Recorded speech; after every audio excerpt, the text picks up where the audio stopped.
In the frozen heights of the Eastern Front, at 20,000 feet above the scorched earth of Ukraine, two pilots faced each other in mortal combat.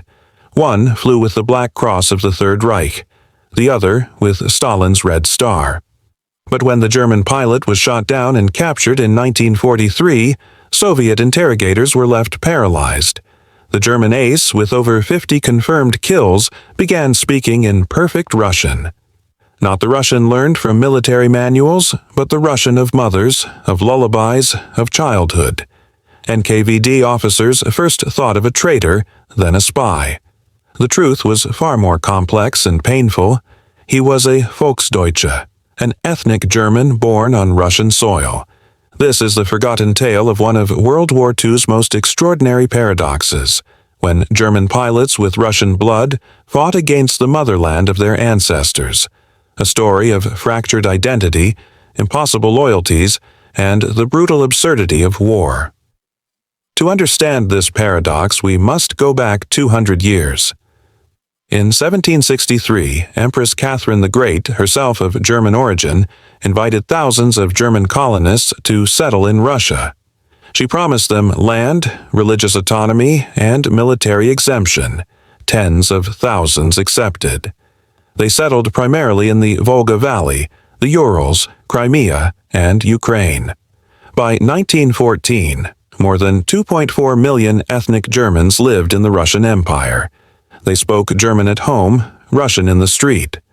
Their children grew up singing in both languages, praying in German, but dreaming in Russian.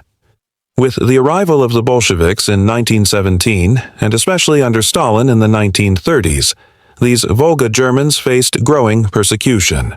Forced collectivization devastated their communities. Thousands were deported to Siberia or Kazakhstan even before the war began. But when Hitler invaded the Soviet Union on June 22, 1941, a cruel irony materialized. Many young Volksdeutsche who had fled or been evacuated westward were recruited by the Wehrmacht and Luftwaffe. Some voluntarily, seeking revenge against the regime that had destroyed their villages. Others, simply because the Reich considered them racially German, regardless of where they were born. It's estimated that between 300,000 and 400,000 ethnic Germans from Soviet territories served in German armed forces. Among them, hundreds became fighter pilots.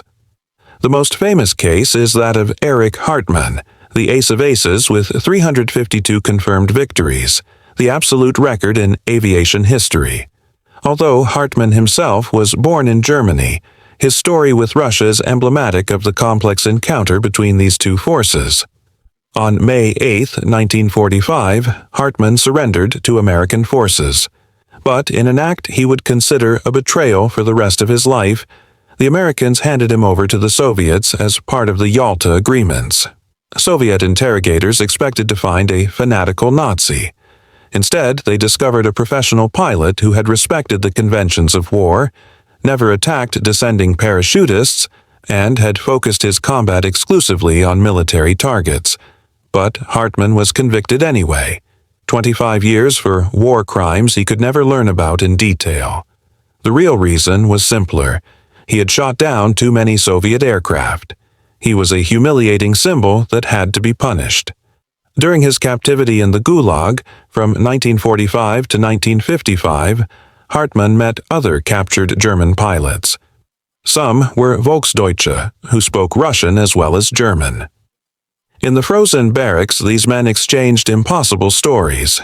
German pilots who had flown over the villages where their mothers were born, bombing the land that saw them grow up.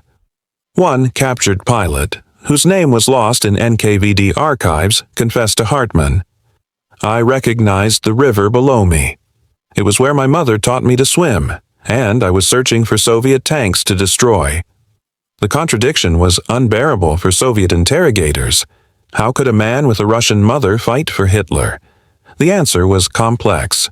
For many Volksdeutsche, Stalin had been the first enemy, the one who destroyed their communities before Hitler recruited them. But the story has another equally extraordinary side. Not all ethnic Germans fled westward. Thousands remained in the Soviet Union, and, against all logic, some even served in the Red Air Force. Robert Kropp, for example, was an ethnic German who served as a Soviet bomber pilot. His existence was a closely guarded secret. The Soviet regime couldn't publicize that Germans were defending the USSR while denouncing German fascists. These pilots lived under constant suspicion. Every mission could be their last, not from enemy fire, but from a denunciation by a paranoid comrade. The NKVD monitored every word, every letter home. When these Soviet pilots with German surnames were captured by the Luftwaffe, German interrogators faced the same shock as their Soviet counterparts. A man with a German name who fervently defended communism, who cursed Hitler in perfect German. The war created a mirror of absurdities. On both sides, bewildered interrogators faced living evidence that national identity was more fluid and complex than any propaganda could admit. After the war, prisoner exchanges revealed the magnitude of this paradox. In 1955, when West Germany negotiated the release of prisoners of war, among the 10,000 men freed were hundreds of Volksdeutsche. Many had nowhere to go. Their villages in Russia had been destroyed or repopulated. Germany was their grandparents' country, not theirs. They had become men without a homeland, ghosts of a world that never truly existed, the illusion that ethnicity determines loyalty. The encounter between the Luftwaffe and the Red Air Force over the skies of the Eastern Front was the clash of two titans. But in the cracks of that epic battle lived these impossible stories. Russian mothers whose sons bombed Moscow, German fathers whose sons defended Stalingrad. Soviet pilots couldn't believe that German aces had Russian mothers because admitting it would have shattered the simple narrative of war. Us against them, good against evil, homeland against invader. But the truth, as always, was more complicated. In the frozen heights where these pilots faced each other, there was no propaganda that could explain why a man bombed the land where he was born, or defended a regime that had persecuted his family. There was only war, absurd and total, that turned brothers into enemies and made mothers weep in two languages.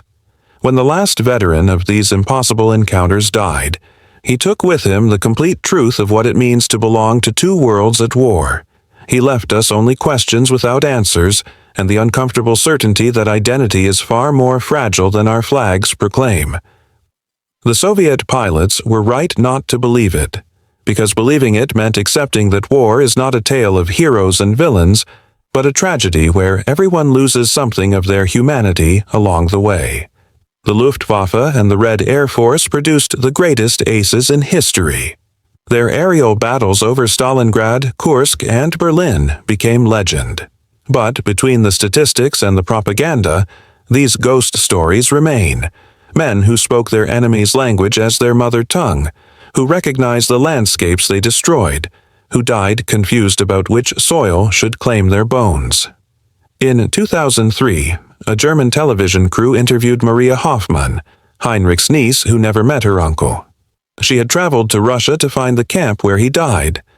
Standing in the snow where the Gulag once stood, she said, "My grandmother never spoke about her son after the war. Not because she was ashamed, but because there were no words. How do you explain to neighbors that your son bombed your homeland? How do you explain to yourself that you prayed for his safety while he rained death on your cousins?" She lived with two griefs that could never meet. History remembers the aces. Hartmann with 352 kills, Kozhedub with 64, Pokrishkin with 59. But history forgets the impossible ones. The pilots whose scorecards came at the price of their souls, who won battles but lost themselves. The Soviet pilots were right to disbelieve that German aces had Russian mothers, because that disbelief was their only shield against the unbearable truth.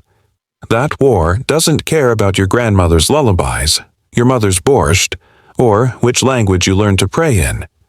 It only cares that you fly, that you fight, and that you forget you were ever human enough to belong to two worlds at once. The camera slowly zooms out from a weathered photograph. A young boy in the 1930s Russia, standing between his German father and Russian mother, smiling. The image fades to a Luftwaffe pilot photo from 1943. The same eyes, no longer smiling. Then to a gravestone in a forgotten corner of Siberia, name half erased by time and weather. In the end, they were not heroes or villains. They were ghosts who flew between two worlds and found peace in neither,